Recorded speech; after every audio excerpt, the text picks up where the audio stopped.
Hey everyone. Today I wanted to kind of talk about a lesser known form of Lucifer,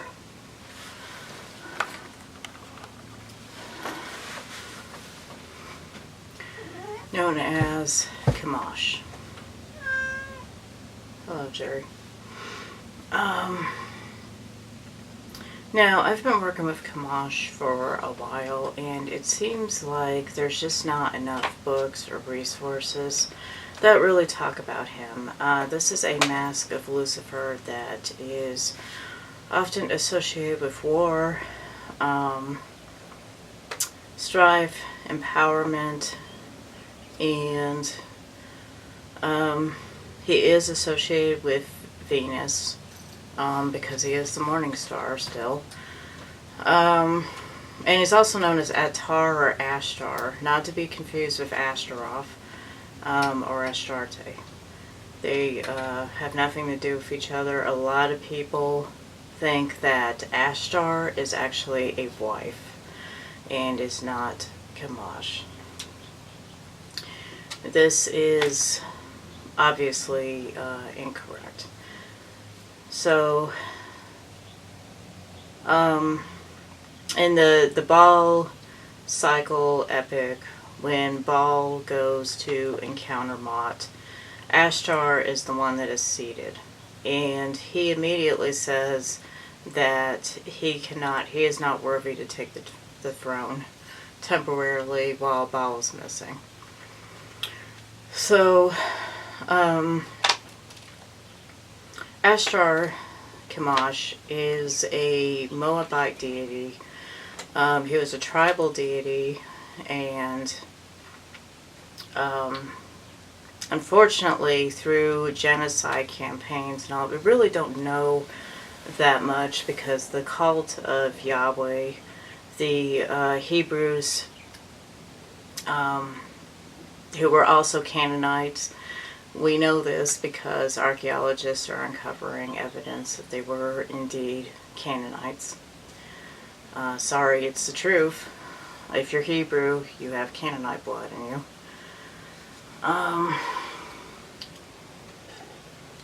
So,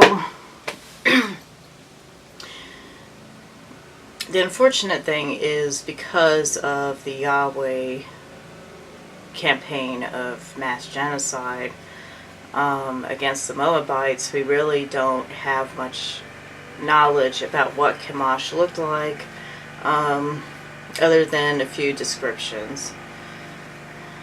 And one of the most famous descriptions was the Misha stone, which was a huge black stone written in, I think it was Ugaritic text. That seems to be the most well-known written language back then. It's believed that the Ten Commandments were also written in Ugaritic text as well. So that is probably the best description that we have of Chemosh and the culture surrounding the worship of Chemosh and the Moabites. So,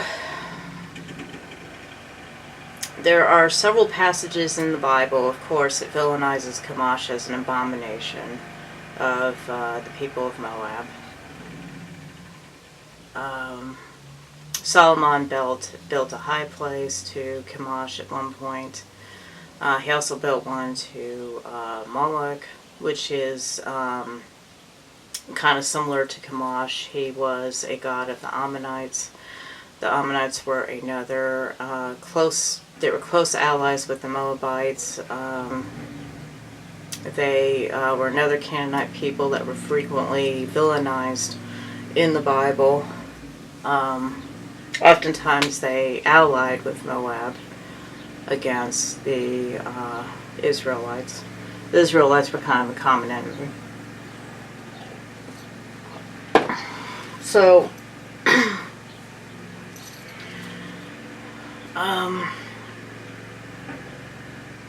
the best books, honestly. Sorry, I have my horned altar here.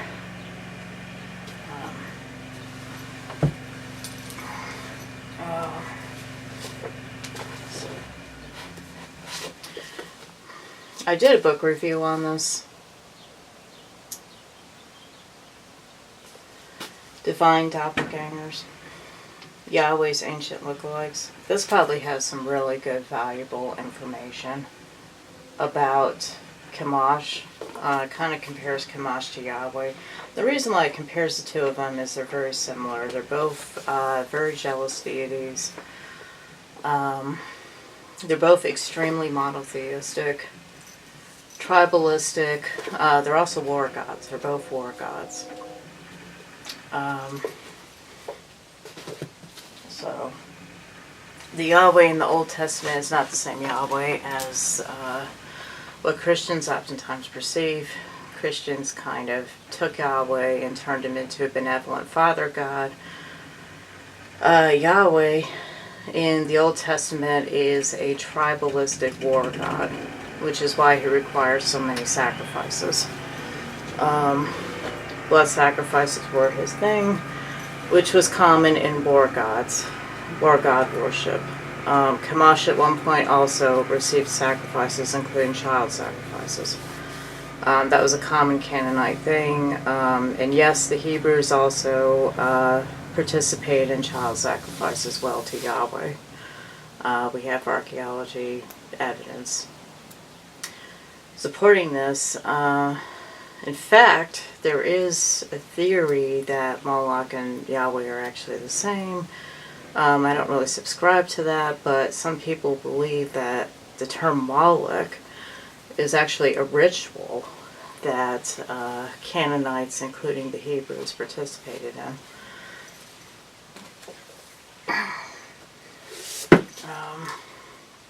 Obviously, this one's a good book. Unfortunately, it is out of print. It is no longer available. He doesn't mention Chemosh, but he mentions Ashtar, or Attar. So it is Chemosh. He's just going by the Attar name. And then, obviously, this is probably, I hate to say it because it's Michael Ford. I'm not a big fan of Michael Ford, but this is probably my favorite book by him. Dragon of the Two Flames, Demonic Magic, and the Gods of Canaan. Obviously, this not only has good resources on Chemosh, but it has Baal, and it has Mot. See, there's Mot, Lord of Death.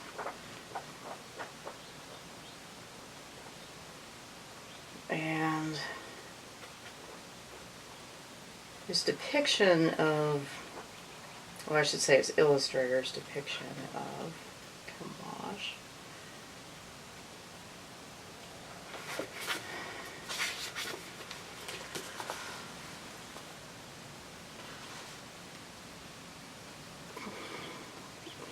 Kind of looks like a guy holding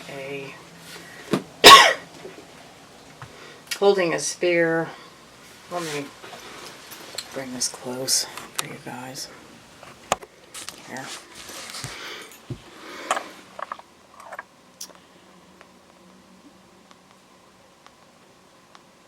So I'm just going to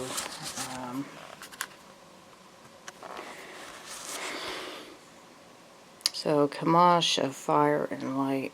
He was often depicted with 4 wings.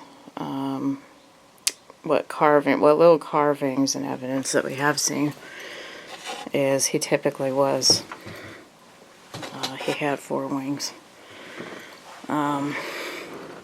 So he's got kind of a Lucifer look. And then, of course, that's... So Ashtar the Strong there.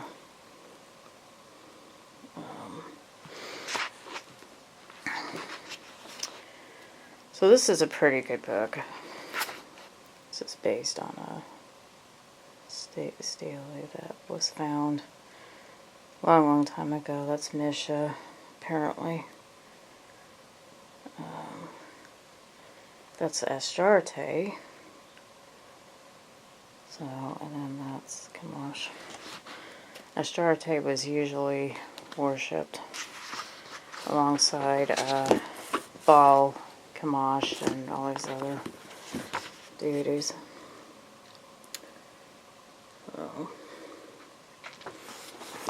So this is obviously a pretty good and valuable book, and it is still in print, fortunately.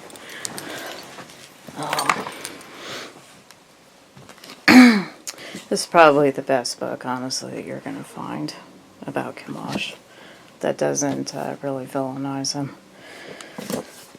This book is pretty good too, but it really does not have anything about Chemosh. It does have a little bit about Lucifer, just as Lucifer, but I did book review on that also. Hello, Cosmo.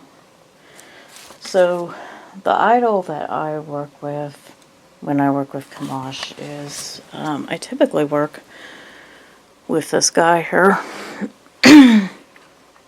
That is my Chemosh statue. He looks like Moloch too. And I've had wonderful results with that guy. I really have. He prefers outdoor rituals because Canaanites worshipped outdoors a lot of times.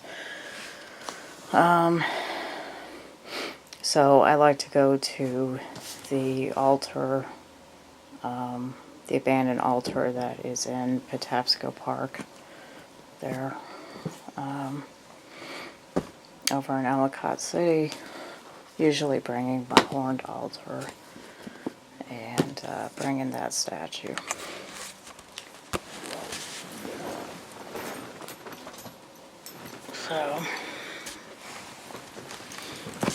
So I usually bring this as a replica, and yes, the Jews also use this. They use it in their modern day temple too. They typically use it for incense burning. You can put an incense thing on here.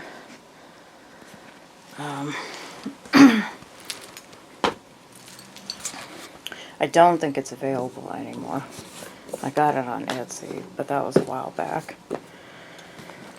So, this is also a really good book. If you guys can get a dictionary of the Bible, it doesn't have to be this one. This is a really good book. So, let me just read what it says in here.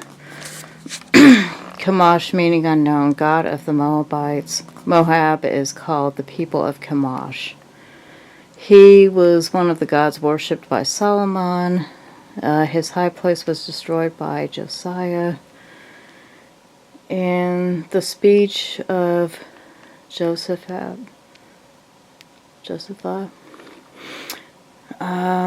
Chemosh has given Moab its land, as Yahweh has given its land to Israel.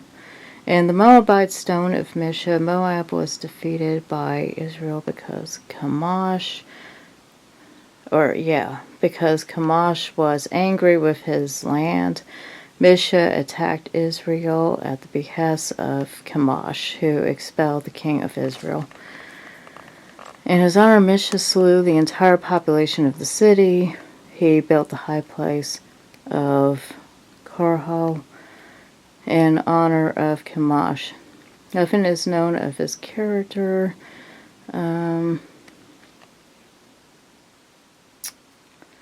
So he's saying there's a possible relationship between him and Nergal.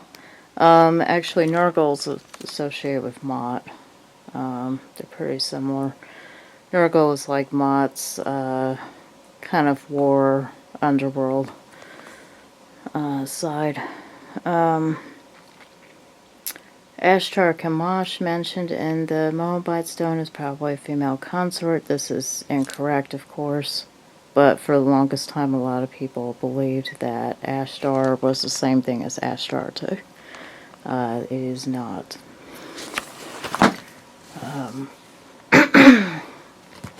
And then obviously you have the Bible, where you go through different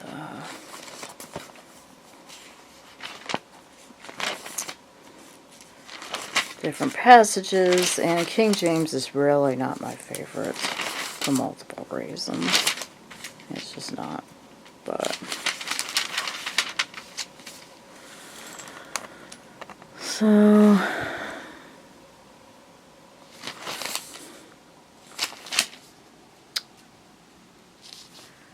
Milcom, the god of the children of Ammon. Milcom is probably Moloch.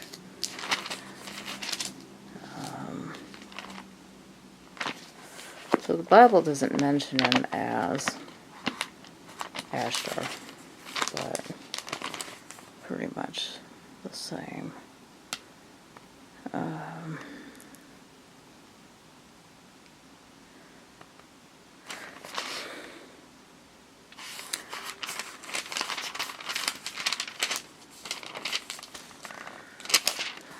Let's see. King second. So Solomon did evil in the sight of the Lord and went not fully after the Lord, as did David, his father. Solomon built a high place for Chemosh, the abomination of Moab, on the hill that is before Jerusalem, and for Molech, the abomination of the children of Ammon.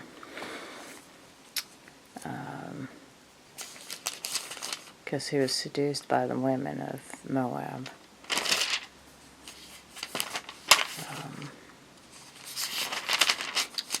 Let's see here.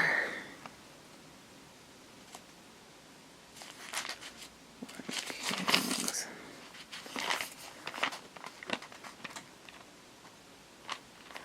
Well, I want to show where there was battle between, okay, here we go. And Misha, king of Moab, was a sheep master, and rendered unto the king of Israel 100,000 lambs and 100,000 rams with the wool. But it came to pass when Ahab was dead that the king of Moab rebelled against the king of Israel. And then we see the Moabites rising up. They're revolting because they were enslaved by Israel. That's natural. I mean, that always happens.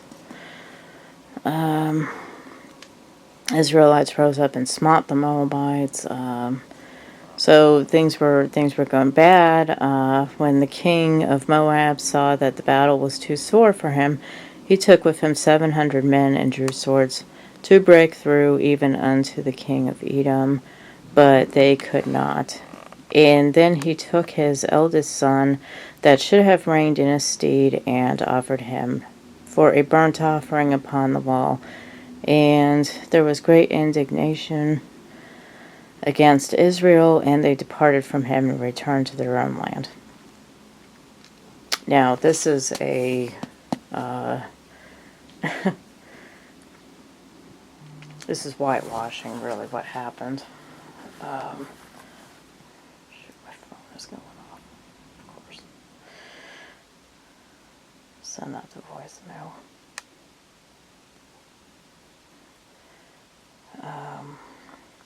Obviously, if you look at the Mishnah stone, that is not what happened.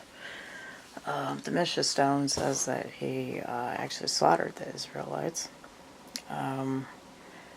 So, very clearly, we see that Chemosh defeated Yahweh. He just defeated Yahweh. Misha won. Why did this happen? Well, it would appear that Chemosh was happy that Misha loved him so much that he was willing to offer up his own son as a burnt offering. So, in his extreme devotion, Chemosh handed him a victory. So, now I'm going to read you guys the Misha stone here. And this is probably the most accurate thing that happened. It is in this Michael Ford book. Let's see, where is it?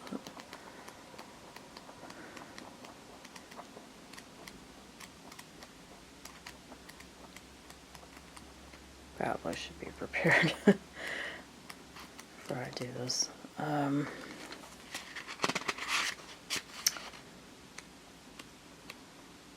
Okay.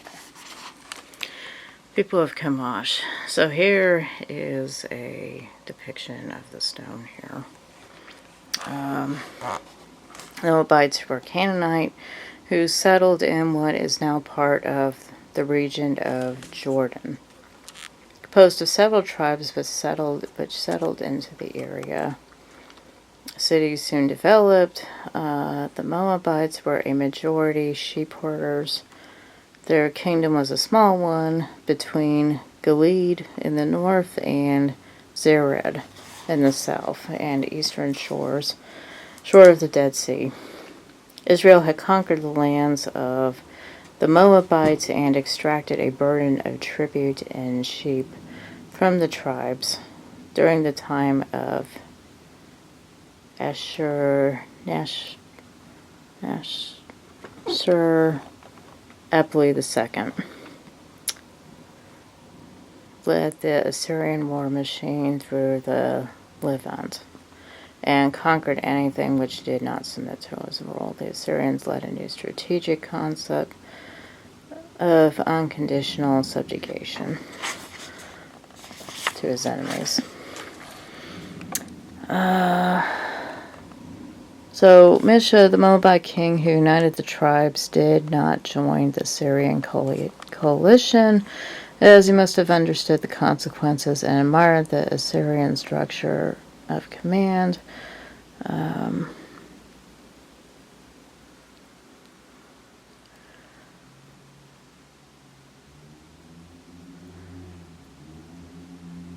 So there was conflict basically between Syria and Assyrians. So he didn't join the Assyrians against the Assyrian people because he admired the Assyrian structure. Because of Misha's wise choice, Moabite sovereignty was left unapproached by Assyria until Tiglath-Pileser, yeah, the third. I'm sorry, I'm like butchering these names, but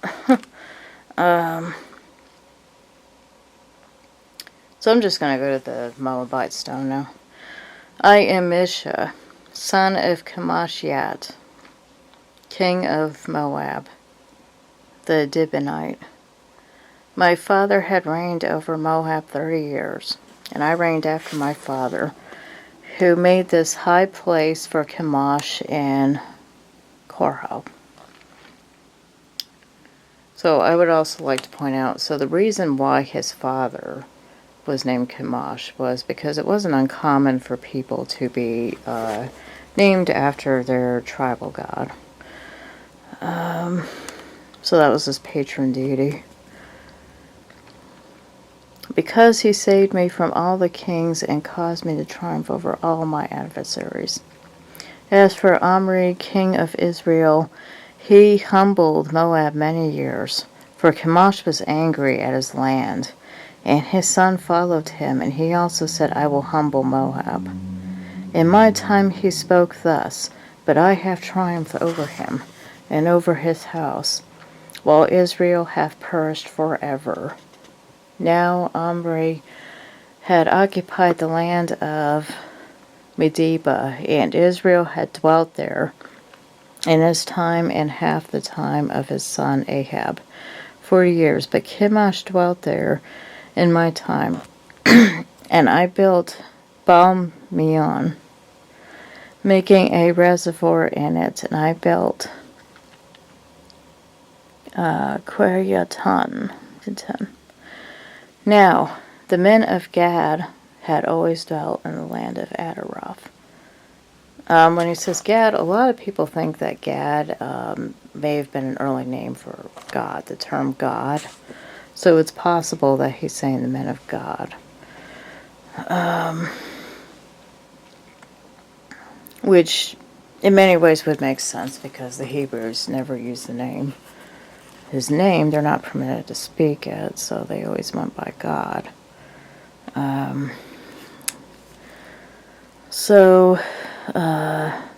The king of Israel had built Adaroth for them, but I fought against the town and took it and slew all the people in the town as satiation, ecstasy, harem for Chemosh.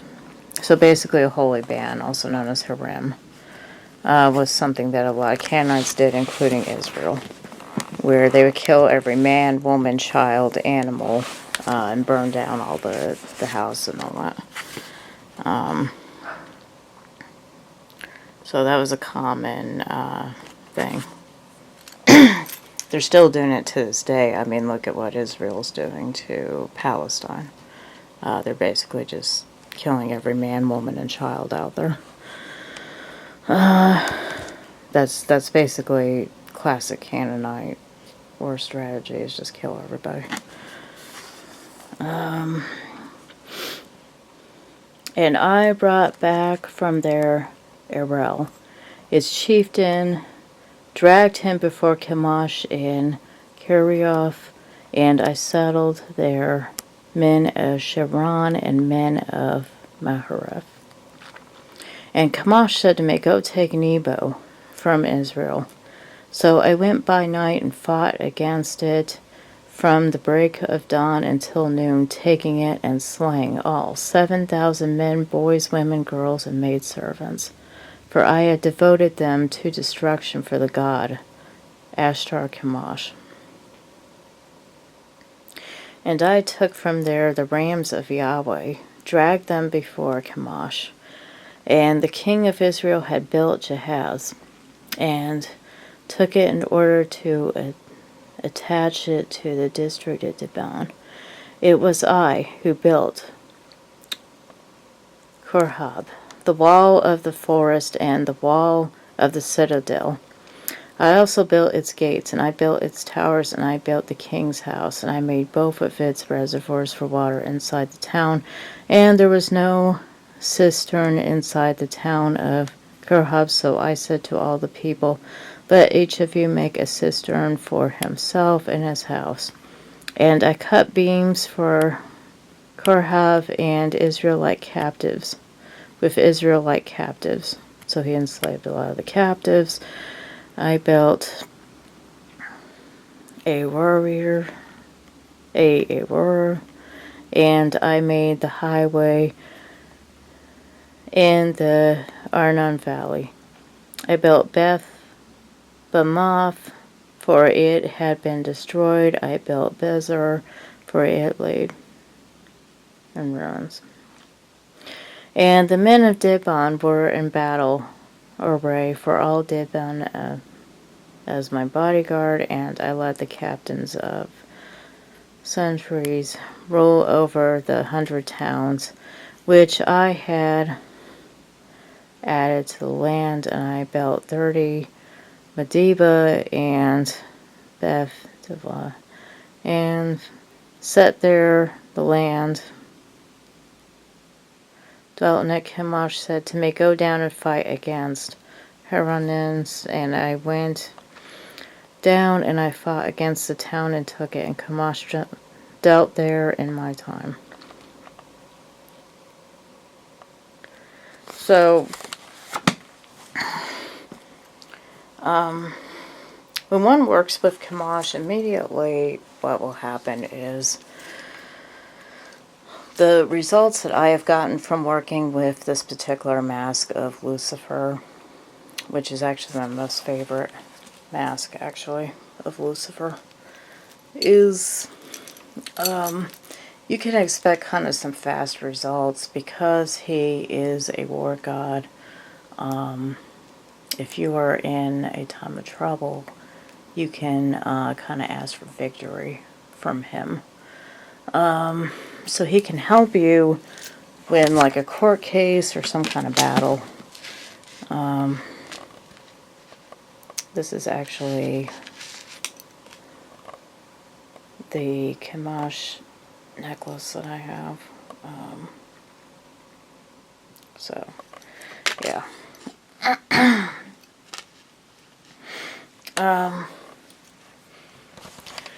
And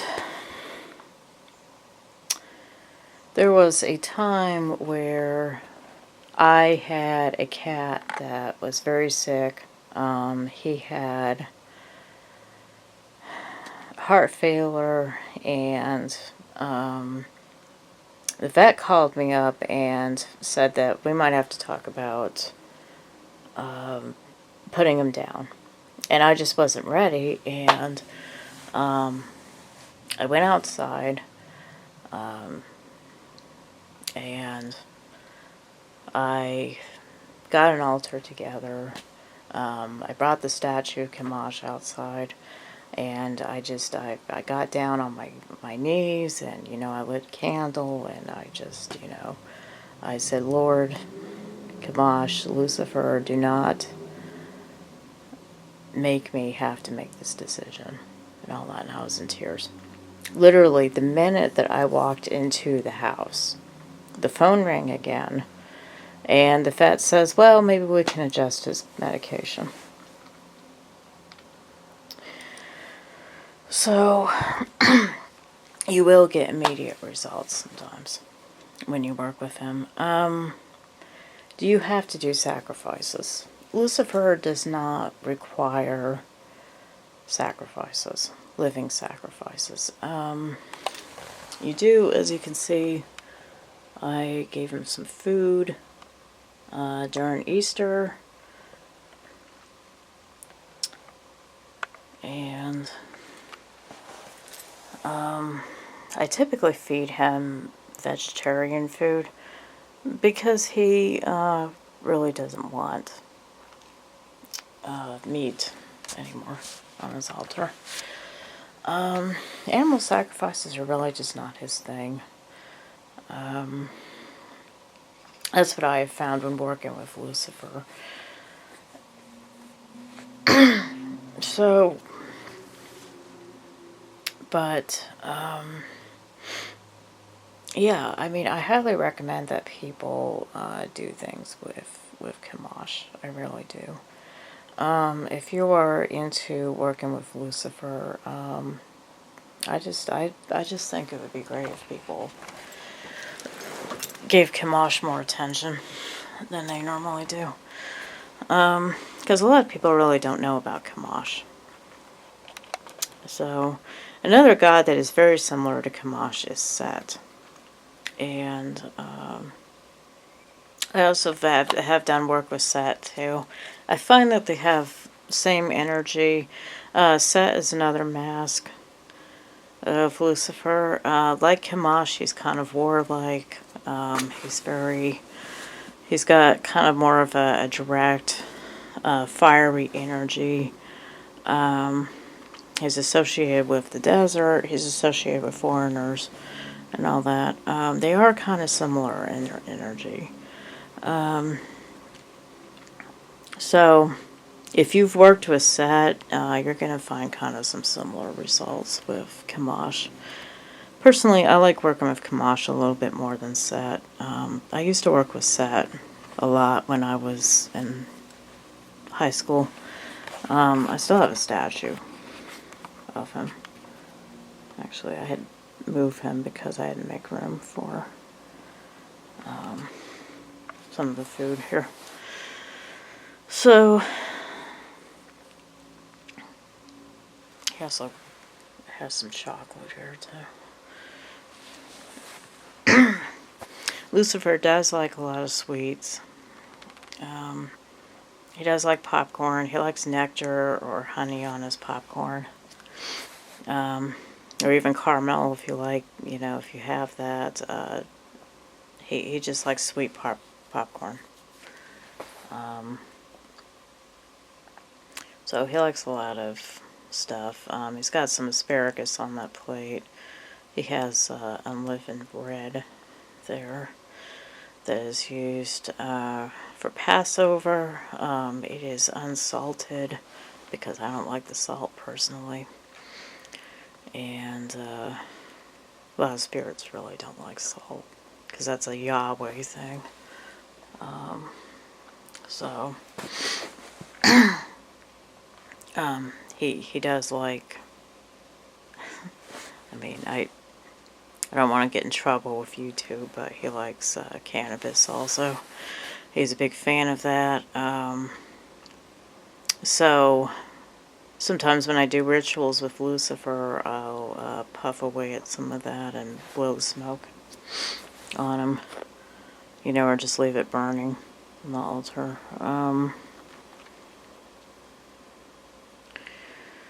So,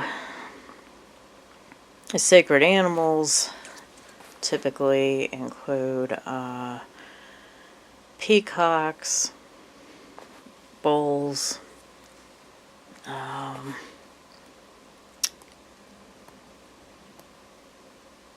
to think what else, snakes. He really likes donkeys.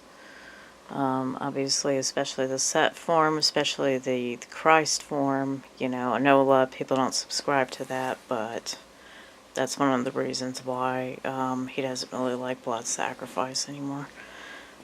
Because he kind of became the Eon Christ, basically. So he does like donkeys.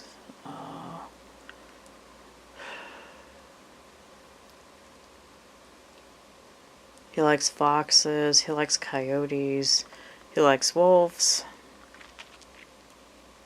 So, these are all animals that are associated with him. He likes goats, of course, he likes rams. So, yeah.